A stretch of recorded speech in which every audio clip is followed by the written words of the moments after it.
Nesse terceiro episódio da série Escândalos de Hollywood, o motivo da fofoca não é a vida desregrada nem a morte trágica, e sim o comportamento escandaloso dos personagens interpretados pelas atrizes, o que nem sempre correspondia às suas vidas pessoais. Aliás, muitas vezes elas se tornavam vítimas de suas próprias imagens na tela. Fazer filmes em uma época em que o público pensava que o personagem que os atores interpretavam era a pessoa que eles eram na vida real, por vezes os colocava em situações constrangedoras quando apareciam em público. Muitos dos maiores filmes da era do cinema mudo, infelizmente, foram perdidos na névoa do tempo. E, como resultado, algumas das maiores estrelas daquela época foram relegadas a pouco mais do que uma nota de rodapé na história do cinema. Pode-se argumentar que uma dessas estrelas é Theda Bara, um dos primeiros símbolos sexuais do cinema e a primeira vampira do cinema. Seus papéis de femme fatale lhe renderam o apelido de The Vamp, abreviação de vampira, aqui significando uma mulher sedutora, lhe rendendo popularidade em papéis de vamp baseados em exotismo e dominação sexual. De acordo com os biógrafos do estúdio, Theda Bara, anagrama de Arab Det, nasceu no Saara, filha de um artista francês e sua concubina egípcia, e possuía poderes sobrenaturais. Muito longe de sua humilde educação judaica em Cincinnati. Bara nasceu Theodosia Burr Goodman em 29 de julho de 1885 em Avondale, subúrbio de Cincinnati, Ohio. Seu pai era Bernard Goodman, um próspero alfaiate judeu nascido na Polônia. Sua mãe, Pauline Louise Françoise, nascida em Découpé, nasceu na Suíça. Theda tinha 2 irmãos, Mark e Esther, que também se tornou atriz de cinema com o nome de Lori Bara. Quando adolescente, Theda se interessou pelas artes teatrais e assim que terminou o ensino médio, pintou os cabelos loiros de preto e foi em busca de seu sonho. Em 1908, ela estava em Nova York em busca de papéis. Naquele ano, ela apareceu em The Devil, uma peça de teatro na Broadway, usando o nome de Theodosia Découpé. Em 1911, ela se juntou a uma companhia em turnê. Depois de retornar a Nova York em 1914, ela começou a percorrer vários escritórios de elenco em busca de trabalho. Conheceu o diretor Frank Powell, que a contratou como figurante para aparecer em The Stain, mas ela foi colocada tão em segundo plano que nem foi notada na tela, e ainda foi creditada como Theodosia Goodman. Em 1915, ela ganhou o papel principal em A Fool There Was, Escravo de uma Paixão, produzido por Frank Powell, que a escalou para o papel de vampira, do qual surgiu a palavra vamp, uma mulher que suga as últimas energias sexuais de homens respeitáveis de meia idade e os torna escravos rastejando a seus pés. Frequentemente, Theda desempenhava o papel de uma sedutora sexy, cuja beleza e fascínio perigoso levavam os homens de bom coração à sua condenação. Eram suas marcas registradas, a maquiagem carregada nos olhos e sua famosa frase "Beije-me, meu tolo". Seus personagens na tela eram de uma beleza exótica, a vampira definitiva que atravessava os homens como um tubarão. Porém, aqueles que a conheciam afirmavam que ela era uma mulher quieta e reservada, que seria encontrada mais facilmente em uma biblioteca do que em um nightclub de Hollywood. Theda certa vez disse: "A vampira que interpreto é a vingança do meu sexo contra seus exploradores. Eu tenho o rosto de uma vampira, mas o coração de uma feminista." Em 1915, Theda, já a ponto de completar 30 anos, numa época em que mulheres mais jovens sempre eram cogitadas para papéis principais, se tornou a primeira estrela fabricada da tela.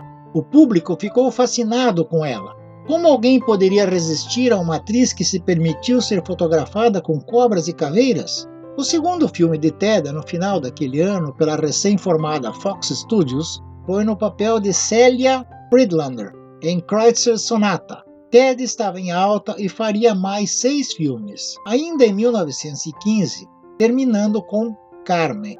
O ano seguinte seria mais movimentado, com os amantes do cinema sendo brindados com 8 filmes de Ted Abara, todos os quais renderiam muito dinheiro para a Fox Film e para Ted. Em 1917, a Fox rumou para a Califórnia e levou Ted com eles. Naquele ano, ela estrelou o mega sucesso Cleópatra. Como uma jogada de marketing para o filme, Bara afirmou ter o mesmo signo astrológico da Cleópatra real. Isso é incorreto, pois Cleópatra era de Capricórnio e Bara era de Leão. Para fazer este filme, o cachê de Ted foi de $4.000 por semana. Isso foi rapidamente seguido por The Rose of Blood e Camille, ambos de 1917. Em 1918, Ted escreveu a história e estrelou como a sacerdotisa em The Soul of Buddha. Ainda em 1918, estrelou Salomé. Depois de 7 filmes em 1919, terminando com Lure of Ambition, seu contrato foi rescindido pela Fox e sua carreira nunca mais se recuperou. No início de 1920, ela casou-se com o diretor Charles Brabin e se aposentou. Este casamento durou até sua morte, apesar das alegações de que Brabin a havia traído. Depois disso, o gosto do público mudou. Seu último esforço de retorno foi Madame Mystery, em 1926, que foi parcialmente dirigido por Stan Laurel, o magro da dupla. Em seguida, voltou a aposentar-se definitivamente aos 41 anos de idade. Ela tentou o palco brevemente na década de 1930, mas nada realmente acendeu o fogo. Um filme baseado em sua vida foi planejado na década de 1950, mas nada aconteceu.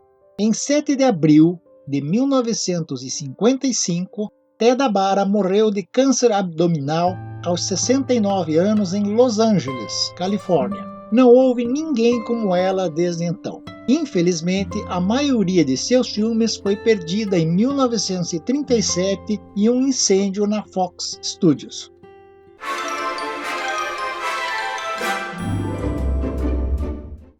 Louise Brown foi uma atriz conhecida por seus papéis como Vamp em dramas cinematográficos da era do cinema mudo. Foi creditada como uma das melhores caracterizações de Vamp em seu início de carreira. Glow nasceu em 4 de setembro de 1888 em Maryland, Baltimore. Seu pai era Johannes Wilhelm Glow, nascido na Alemanha. Sua mãe, Lena Catherine Kuhn, nasceu na cidade de Nova York, filha de imigrantes alemães. Suas irmãs eram Eddie Allen, Lena e Margaret Olive. Glow começou sua carreira de atriz nos palcos de Los Angeles em 1907. Depois de alguns anos, ela caiu na estrada com um roadshow e atuou como ingênua na peça Why Girls Leave Home. Ela ganhava $25 por semana e os vestidos que ela usava eram feitos por ela mesma. Ela se fixou em Chicago durante 1 ano e meio, onde participou de diversas produções. Após retornar a Los Angeles em 1911 por causa da morte de sua irmã mais nova, Glow começou a trabalhar como atriz de cinema nos estúdios da Pathé, depois foi para a Nestor Studios, que logo se fundiu com a Universal Film Company, e Glow tornou-se protagonista da Universal Ike. Ela apareceu em mais de 110 filmes de 1912 a 1925, sendo sua estreia em When the Heart Calls. Assinando com Thomas Ince pela Triangle Company, seu primeiro papel como Vamp e primeiro papel principal foi como Mademoiselle Paupiat em The Toast of Death, contracenando com Harry Keenan e Herschel Milne, dirigido por Thomas Ince em seu estúdio Inceville. Nesse mesmo ano, ela apareceu no papel de estrela de cabaré Kitty Molloy em The Iron String, em que ela estrelou ao lado de Dusty Farnham, Enid Markey e Charles French. Em 1916, Glow apareceu em 6 westerns ao lado de William S. Hart, incluindo seus papéis como Dolly em Hell's Angels, Trixie in The Aryan e Poppy in The Return of Drow Egan. E ainda em 1916 ela interpretou Leila Aredela em The Wolf Woman, seu papel mais famoso como Vamp. Em 27 de fevereiro de 1915, ela e o diretor Harry Edwards se casaram. Eles se divorciaram em 17 de março de 1919. Glau interpretou o papel de Lola Montrose no drama A Strange Transgressor. Então, totalmente oposta ao tipo dramático, ela estrelou o papel título como uma heroína armada, o equivalente feminino de Bill Hart, no western Golden Rule Kate, de 1917, da Triangle Company.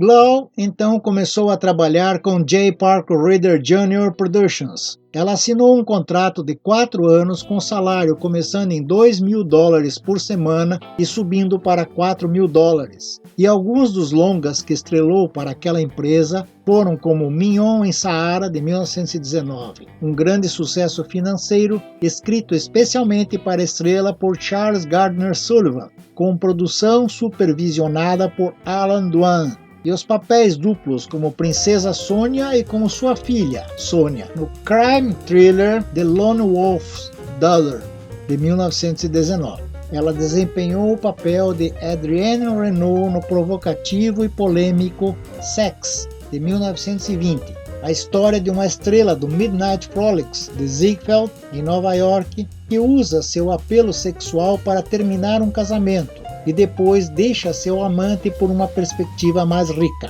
Também o papel título em The Leopard Woman, 1920, uma aventura de agente secreto ambientada na África. Depois de estrelar o papel de Grace Merrill no drama Greater Than Love, 1921, dirigido por Fred Nebel, ela se aposentou das telas e se mudou para Nova York. Glau fez sua última aparição no cinema em 1925. Sob contrato com a Associated Exhibitors, ela estrelou como a outra mulher conivente em um drama dirigido por Henri Diamond Berger, intitulado 50-50. Por mais de 3 anos, Glau encabeçou o circuito vaudeville em peças dramáticas. Ela apresentou uma peça na qual estrelou Trial Marriage, em Los Angeles, em 1928. Continuando a atuar no palco, ela abriu e apareceu em seu próprio teatro em Los Angeles, em meados da década de 30, e tornou-se instrutora de teatro. Glau atuou em clubes de música nas décadas seguintes. Atuou como presidente do Medney Musical Club por muitos anos e também foi presidente estadual da Federação de Clubes de Música da Califórnia. Lois Glau morreu a 25 de novembro de 1970 de pneumonia aos 82 anos, em Los Angeles. Ela repousa no cemitério Angeles Rosedale, ao lado de seu segundo marido, Zachary Harris. Ela tem uma estrela na Calçada da Fama no Hollywood Boulevard. Se gostou da história, não esqueça de deixar o seu like, compartilhar com os amigos, demonstrando o seu apoio ao nosso canal. Essa é a forma que eu peço a todos para colaborar com a continuidade do nosso canal. Obrigado por assistir e até o próximo vídeo.